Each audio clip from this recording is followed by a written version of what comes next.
So Umbrella is where I really cut my teeth in security pre-sales with Cisco after I moved on from kind of field engineering role onto desk side support and eventually moved on to pre-sales. Umbrella was my first kind of exposure to this broader Cisco security architecture outside of what I've been doing around the kind of PIX firewalls and traditional ASAs. One of the main reasons I really, really love it is the fact that it was so simple and quick to deploy Umbrella DNS for a proof of value. So literally all you needed to do is a configuration change to change your DNS forwarders to the Umbrella IP addressing, and you could deploy a roaming module for Umbrella as well if you wanted. Essentially, once you do that, you can integrate with AD as well. Again, really, really quick and easy to do.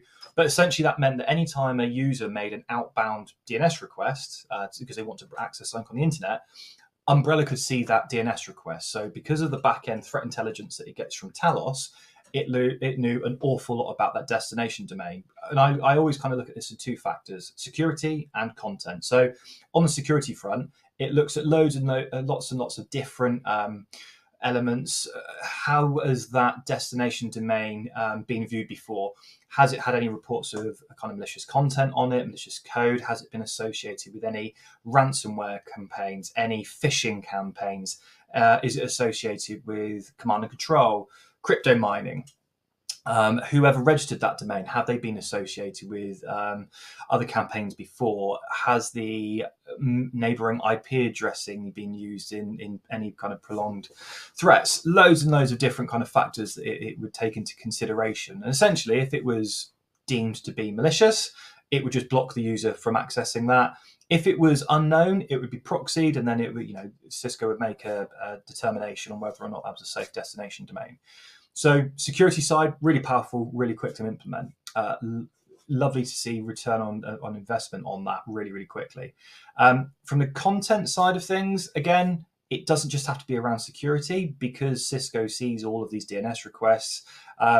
It could understand the content that was actually sat within that destination domain. Now, with the DNS layer side of things, we were looking at the domain, not a specific URL. So we could say, okay, 888.com or another gambling site. We don't want our users going to that within working hours, so we'll block that kind of content in line with our acceptable usage policy.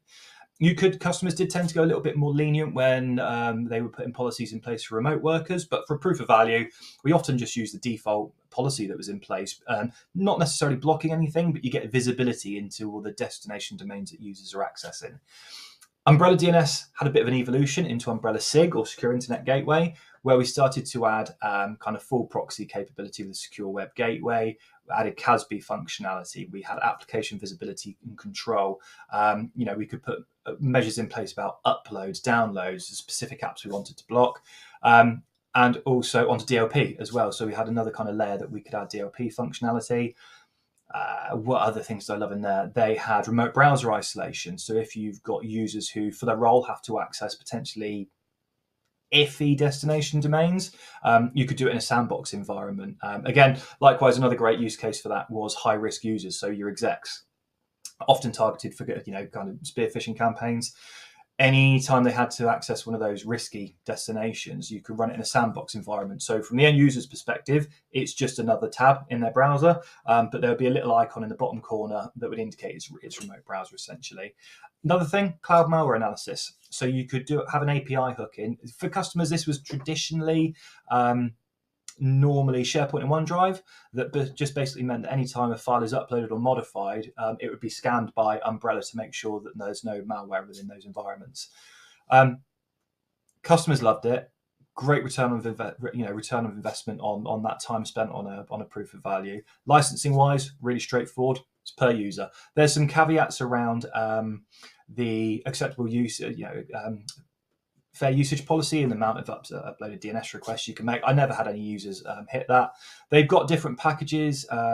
Essentially, it's DNS and SIG, Essentials and Advantage. I would always recommend to customers, if they're looking at the SIG functionality, you want to go for the Advantage tier.